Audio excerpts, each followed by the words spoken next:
Hello my dear friends, you're in the Military Summary channel, and today we will discuss the situation in Ukraine on the 21st of November of 2024. Today we have a lot of very interesting updates, so let's start. And the most important, the most interesting updates are coming from the southern part of Ukraine, more precisely from the city of Dnipro. Today the Russians attacked this territory by the intercontinental ballistic missile, and as a result of this attack something weird, something strange happened.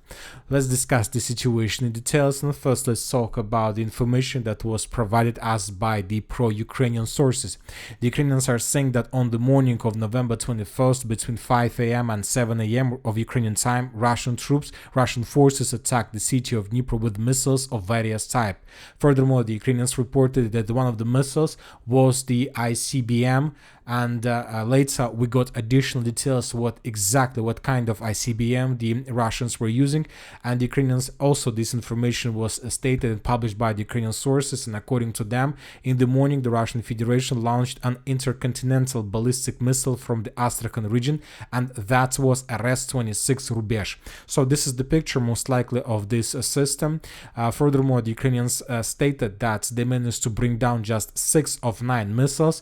They haven't managed to destroy this ICBM, they haven't managed to destroy one Kinjal. The only thing that the Ukrainians managed to bring down is 6 cruise missiles of 7.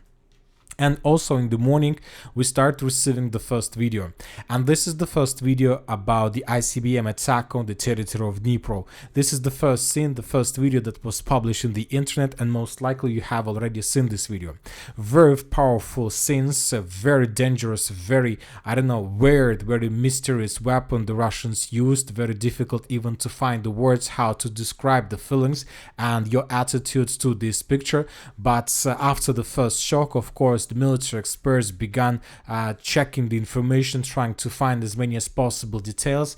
And first and the most important thing that is coming to our eyes is that there were several waves, and we see that every single wave have several warheads. So let's discuss this in details, and we got the information, we got the picture more precisely, a very zoomed in picture of the warheads in one wave. And according to this calculation, according to this picture, every single wave had up to 6 warheads. So which means that the Russians used something very unique, something very powerful that probably had a lot of warheads inside of it.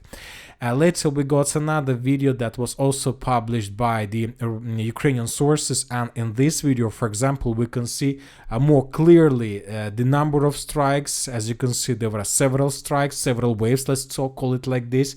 And if we calculate the number of strikes, there were up to 6 waves, and as I understand, every single wave had up to 6 warheads. So basically, as a result of this action, the Russians attacked the city of Dnipro, more precisely the industrial zone of the city of Dnipro, with about 36 warheads, which is obviously the significant the significant result for the entire Russian rocket system and rocket technologies. There are a few important things, few important questions about this video. First of all, it's very difficult to understand, and the Russians, nobody can explain why there are no explosions. So there are a lot of versions. Why don't we see any explosion as a result of any strike? Some people are saying that those warheads were just test warheads without explosive inside, and they were working just on the kinetic energy, nothing more. And the Russians' main task of the Russians was just to show the Western countries and the Ukraine the Russian possibilities and capabilities. This is the first explanation why we don't see any explosion. The second explanation is that the warheads were so powerful that they managed to dig in deeper, very deep inside of the surface, inside of the earth, underground, and the main explosions and the main damage took place exactly there, not on the surface but underground. So that's why we don't see any explosion. And the sources are saying that the Russians managed to deal the significant damage exactly to this industrial zone. Anyway, we don't have any information, when we can't give the real answer to this question, whether the Russians managed to destroy this entire industrial complex or not. But one thing we know for sure, that now the Ukrainians will think more whether they're going to attack deep inside of Russian Federation or not. But of course, as for the Ukrainians, for them, from this moment, it's not very good idea to attack deep inside of Russia, as they attack yesterday. Today we got additional details how the Ukrainians were bombing the Kursk region with the cruise missile Storm Shadows of United Kingdom production.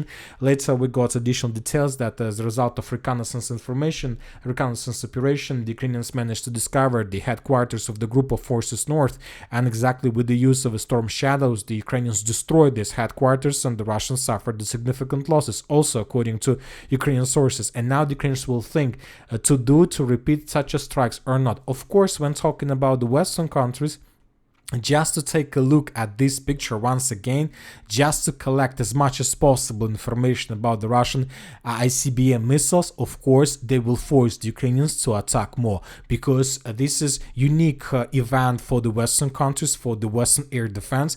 And for now, today, this morning, from 5 till 7 a.m. of the Ukrainian time, the Western countries probably ask themselves whether they can bring these missiles down or not. And of course, now they will try to do everything they can to repeat these strikes and to find the solution how to intercept these type of Russian missiles. For the Western countries, this is the vital question. But for the Ukrainians, this is not very smart thing, as I understand. Furthermore, according to information we have, there were several explosions in the city of Kryvyi Rog. As for this city, we have no doubts that the Russians attacked with the real warhead, and as a result of this attack, there was a very heavy explosion in the industrial zone of the settlement. Most likely the Russians damaged or destroyed some military facilities or some military base. So very difficult and most likely decisive day for Ukraine. Now, before we going to the line of combat contact, I would like to discuss with you another very interesting post that was published by the Ukrainian sources, Ukrainian government, we can say, sources. And according to this, the Ukrainians managed to get the official document of Russian Federation, of the Ministry of Defense of Russian Federation. And according to this document, these papers provide the forecast for the development of the military political situation in the world until 2045. And according to this paper suggests that Ukraine statehood should be liquidated and the territory of Ukraine divided in three parts. There are going to be three parts. The first one is new regions of Russia, and it provides for the official entry into Russia of the Donetsk, Lugansk, Zaporozhye, Kherson, Crimea, and the city of Sevastopol. So basically the territories that already the Russians managed to occupy, to take under control, and the rest of the territories that they, let's say, need to take under control according to constitution and according to the official borders. We're talking about Kherson and Zaporozhye region. Furthermore, this is the red line. This is the red part of the red states of Ukraine. Now let's talk about the central part of Ukraine. And according to Russian, their Ukrainians, this is going to be pro-Russian state entity. The formation of state entity with the pro-Russian government in the territories of the modern Kiev, Chernigov, Sumy, Kharkiv, Poltava, Kirovograd, Dnipropetrovsk, Odessa, Cherkasy, Vinnytsia, Zhytomyr regions, and the city of Kiev. This also includes the rejection of European and Euro-Atlantic integration and Russian military presence. And the most western part of Ukraine with the yellow color, this is the disputed territories. Western part of Ukraine includes Volyn, Rivne, and many other regions. And according to this paper, the future of these territories should be decided between Russia and other neighboring states like Hungary, Poland, and Romania. According to information we have, there are ethical groups of these countries. The Polish ethical groups is located in the most western, northwestern part. Most southwestern part is of this territory is ethical Hungarian people, and Romanian also in the most southeastern part of these yellow territories. So this is the plan that was provided by the Ukrainians that they managed to take from the Russian sources. Very interesting plan. Let's see what is going to be next. Now let's discuss the situation on the ground, of course, and the most important updates, as usually these days, are coming exactly from the South Donetsk direction, where the Russians are advancing, trying to take the village of Velyka and Novosilka into pincers. According to information we have, during the previous 24 hours, the Russians managed to improve their positions in the direction of the road T-00510, this road. The pro-Russian mappers have adjusted the map over the territory of Novodarivka. So according to them, the settlement was captured, and now the Russians are moving further in the villages, in the direction of the villages of Novopol, Zeleno Pole, and Novosilka. This is very important progress if the Russians can cut this road, this is going to bring the significant problems for the Ukrainians in Velyka and Novosilka. As for the southeastern direction, today we had several reports, both from pro-Ukrainian sources and pro-Russian sources, that the Russians launched a full-scale offensive operation, and just during the previous 24 hours, the Russians managed to improve their positions, telling the truth, significantly. We have changes on the ground. As for Ukrainian mappers, they showed that the Russians managed to improve a little bit on the line between Novodonetsk itself and the town of Velyka Novosilka, but as for pro-Russian sources, the Russians managed to reach the outskirts of the settlement itself. So according to pro-Russian sources, once again, let's take a look at this map. The Russians managed to reach and to take under control everything that is already located inside of this red line.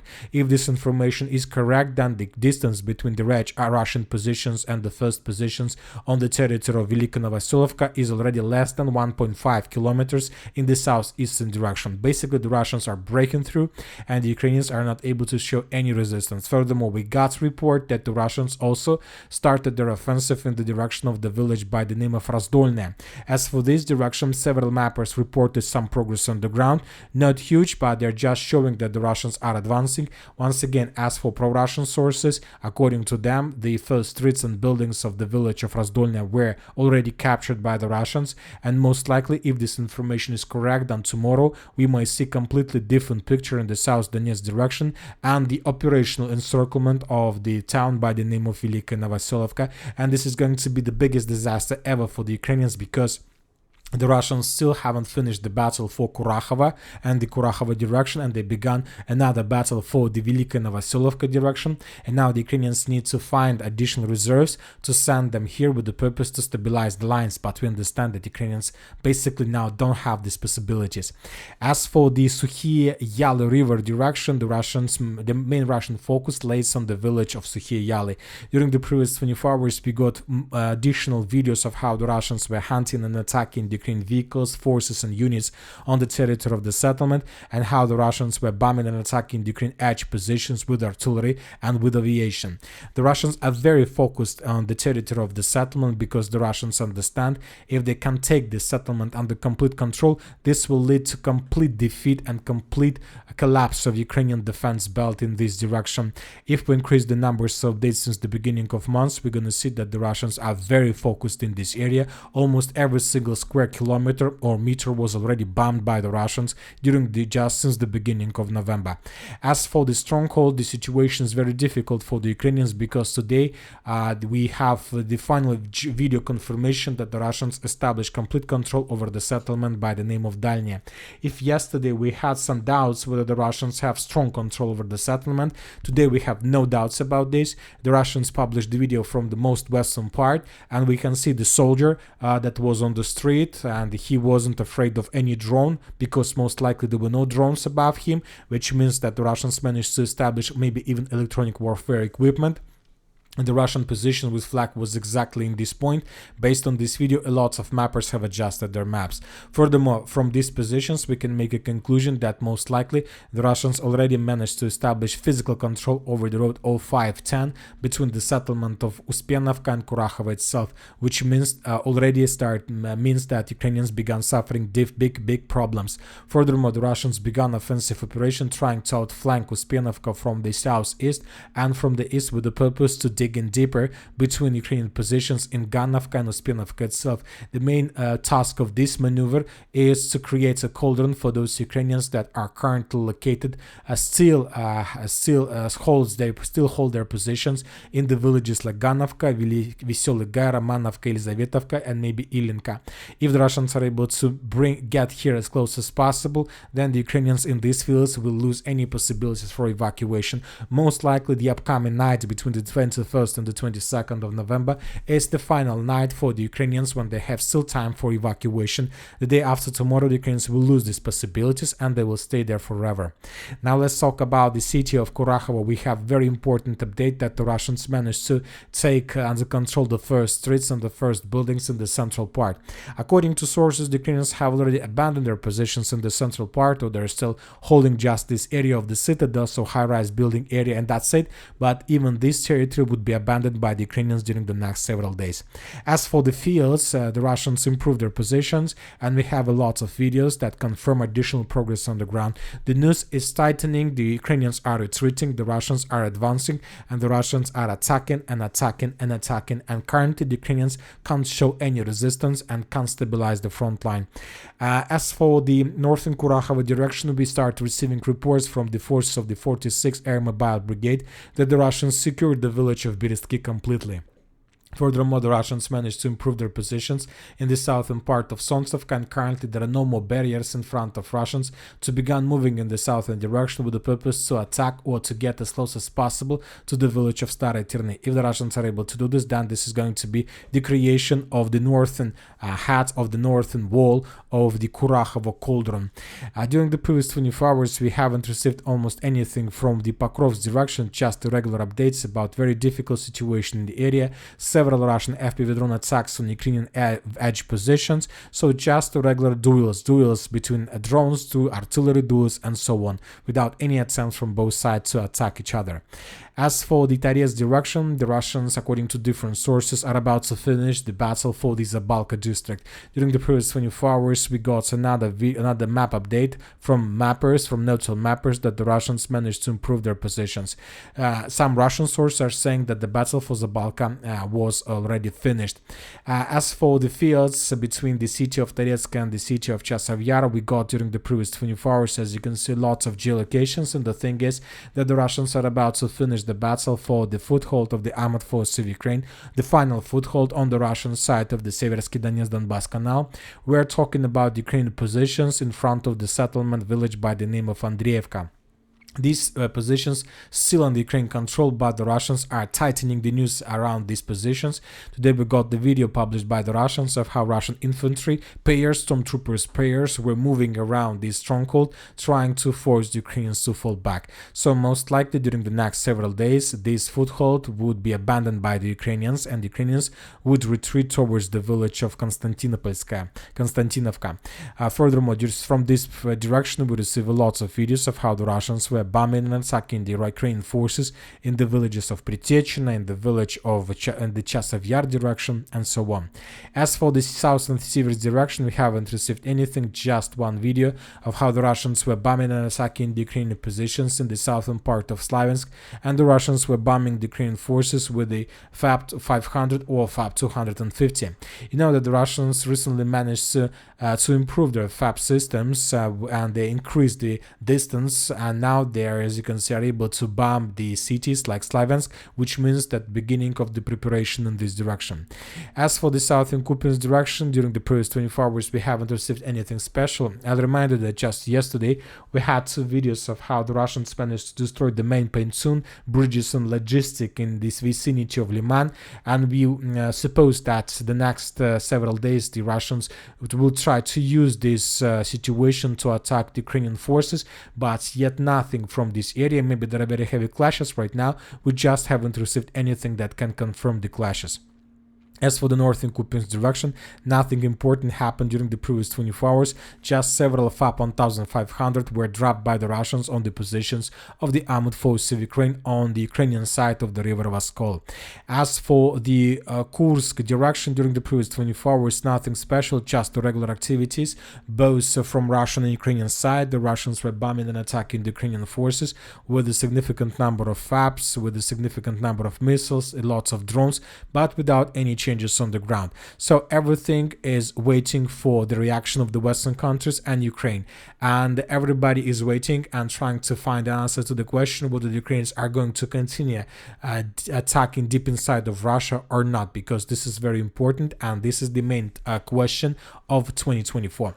And that's it for today. Military Summary channel reminds we condemn any violence in the world. Thank you for watching. Subscribe to my channel, put your likes, join my Patreon, and have a good day. Bye bye.